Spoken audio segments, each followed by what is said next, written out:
Baik, Ustaz menyampaikan bahwa malaikat itu tidak bermaksiat. Lalu bagaimana dengan Harut dan Marut? Masya Allah.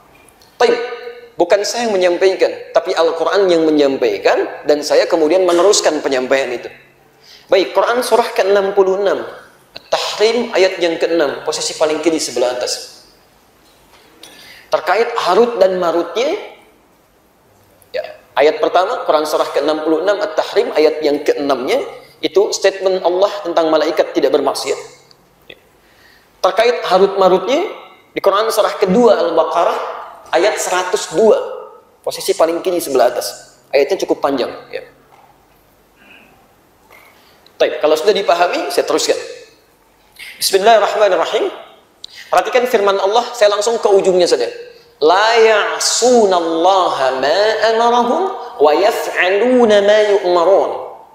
La ya'sunallaha, para malaikat itu tidak akan pernah bermaksiat pada Allah Subhanahu wa taala. Ya. Kalimatnya menggunakan fi'il mudhari. Fi'il mudhari. Bismillah. Boleh saya hapus sebentar? Bismillah. Baik, kalau pekan lalu ada yang menghapus otomatis. Kenapa pekan ini nggak ada? Simpan sebentar. Baik. La ya'sunallaha. Ya. Ma amarahum. Perhatikan kalimatnya, kita tafsirkan dengan lebih dalam. Ma amarahum. Wa yaf'aluna ma yu'marun. Wa yaf'aluna ma yu'marun. Ma yu'marun. Kan kalimatnya? Teman-teman sekalian, fokus. La ya'sunallaha. Para malaikat itu bentuknya jama' ini, bentuknya jama'. Dia mencakup semua. Mencakup semua. Semua jenis malaikat yang diciptakan oleh Allah Subhanahu wa taala, la ya'sun, mereka tidak akan pernah maksiat.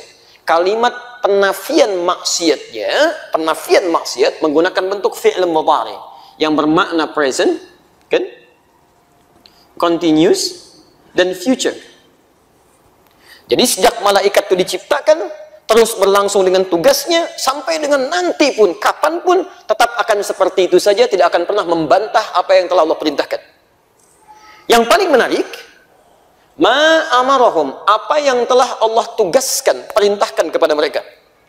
Ini menunjukkan bahwa malaikat-malaikat itu punya tugas-tugas khusus yang diperintahkan oleh Allah, yang kalau sudah diberikan tugasnya, dia tidak akan berpindah pada tugas lain. Misal, ada malaikat yang tugasnya cuma zikir aja. Ya, tahmid, membacakan alhamdulillah, alhamdulillah, tasbih, subhanallah, subhanallah, taqdis, ya Quddus, ya Quddus. Quran surah kedua Al-Baqarah ayat ke-30, posisi paling kiri sebelah atas. Wa nahnu nusabbihu bihamdika wa nuqaddisu lak. Sedangkan kami terbiasa bertasbih kepadamu, bertahmid kepadamu, bertakdis kepadamu. Jadi itu dari sejak diciptakan sampai kapanpun begitu aja. Subhanallah, subhanallah, subhanallah, alhamdulillah. Tidak pernah berubah. Ada yang tugasnya mencabut nyawa. Quran surah 32 ayat 11, posisi paling kanan sebelah bawah. Ya qul yatawaffakum malakul mautil ladzi wukila bikum. Katakan Muhammad, kami akan utus malaikat yang ditugaskan khusus nyabutin nyawa aja tuh. Dari mulai diciptakan sampai dengan kiamat, nyabutin nyawa aja, Pak, dan nggak pernah bosan. Begitu seterusnya. Ya, nggak ada sifatnya maksiat. Ya. Ada yang tugasnya menurunkan wahyu, Jibril, wahyu aja terus. Ada yang rezeki, Mikail, itu aja terus. Quran surah kedua ayat 98 itu, Mikail. Itu aja, nggak pernah berganti. Di Anda bayangkan, berganti tugas saja tidak memungkinkan, apalagi maksiat. Ya, Jibril, saya dibosan lihat orang-orang ini, sudah menjelang mautnya nih. Kamu aja yang cabut ya, saya yang nurunin wahyu. Nggak bisa begitu. Jadi begitu sudah ditugaskan, selesai masalah. Sifat malaikat tidak mungkin bermaksiat. Wa yaf'aluna ma yu'marun, dan mengerjakan sesuai dengan tupoksinya. Tugasnya itu yang dikerjakan. Nah, teman-teman, ini penting diketahui, malaikat diberikan oleh Allah ketaatan paripurna sesuai dengan tugasnya, karena unsur penciptaannya cuma sifat takwa namanya. Takwa saja. Ya. Ini rahasianya. Sedangkan sifat takwa ini sumber kebaikan. Baik semua. Di kumpulan kebaikan-kebaikan itu disebut dengan takwa. Jujur, tawadhu, sabar, rendah hati, taat, itu semua sifatnya takwa. Disebutkan 115 kali dalam Al-Quran. Ya.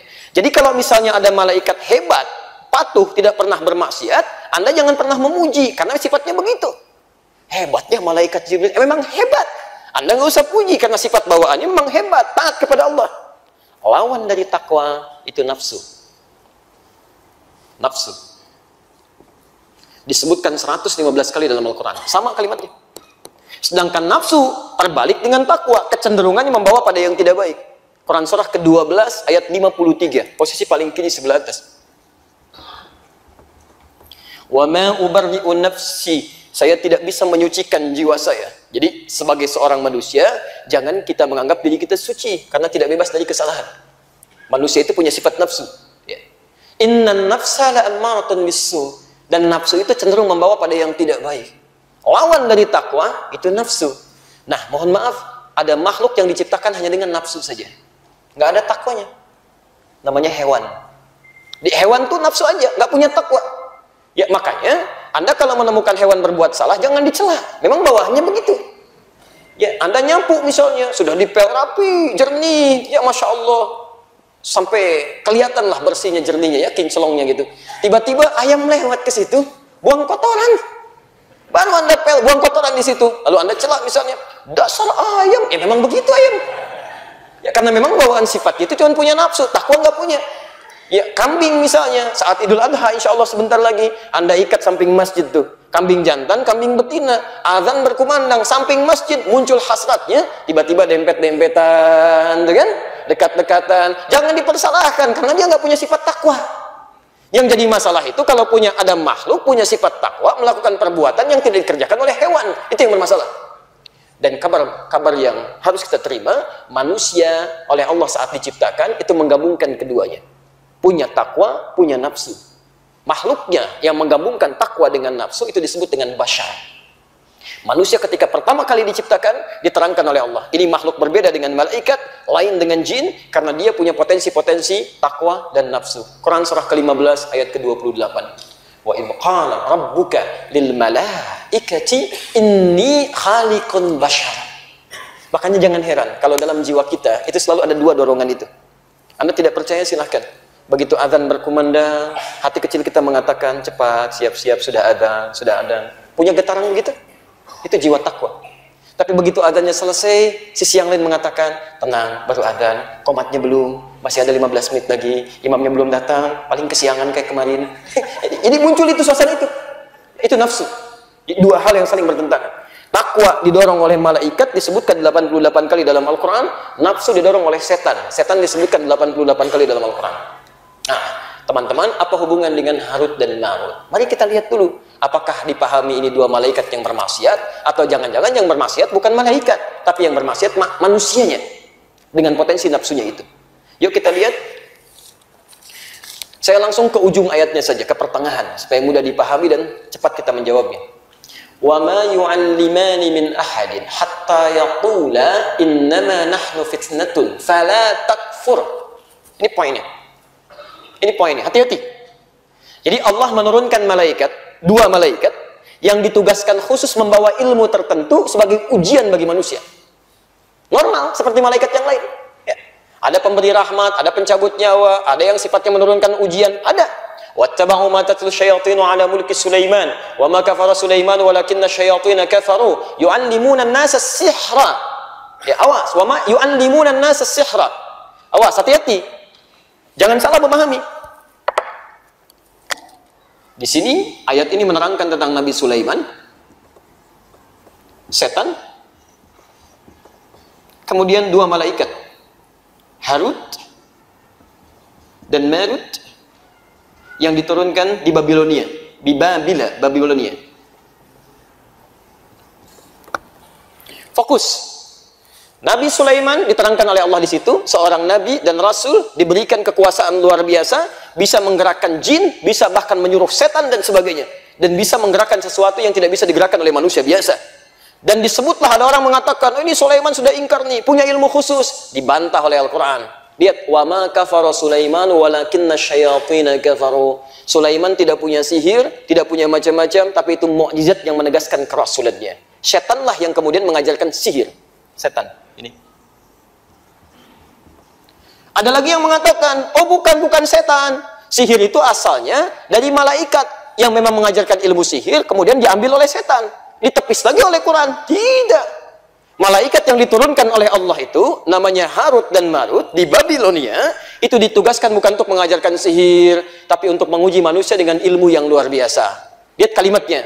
Wa ma yu'allimani min ahadin hatta yaqula innama nahnu fitnatun fala takfur. Sebelum mereka mengajarkan orang-orang yang ingin belajar kepada dua malaikat ini, keduanya berkata, kami ini ditugaskan untuk memberikan ujian. Jangan disepelekan ya, dan jangan diselewengkan ilmu ini. Jadi kalau kalian belajar, gunakan pada yang baik-baik, jangan kemudian diselewengkan pada yang buruk. Fala takfur, jangan keluar dari ketentuan Allah. Tapi kemudian yang belajar ini diperdaya oleh setan, setanlah yang mengarahkan itu sehingga menjadi ilmu sihir. Dari situlah kemudian sihir diharamkan sampai dengan hari kiamat nanti. Jelas di sini? Nah, jadi jangan ada salah persepsi memahami bahwa malaikat Harut dan Marut kemudian menyimpang dari ketentuan Allah dan bermaksiat. Itu dibantah tegas oleh Al-Quran. Ini yang membedakan ketentuan dalam Al-Quran dengan pernyataan-pernyataan di Bible. Karena di Bible itu disebutkan bahkan Jibril, yaitu bermaksiat kepada Tuhannya, kepada Rabbnya, dengan melakukan pembangkangan dan kerjasama dengan iblis. Itu ada, ya, ada. Bahkan sempat Hollywood memfilmkan kalau tidak salah itu, ya, dengan saya wallahu alam itu ya, yang kayak gitu. Tapi ada sempat, ya sempat. Jelas di sini.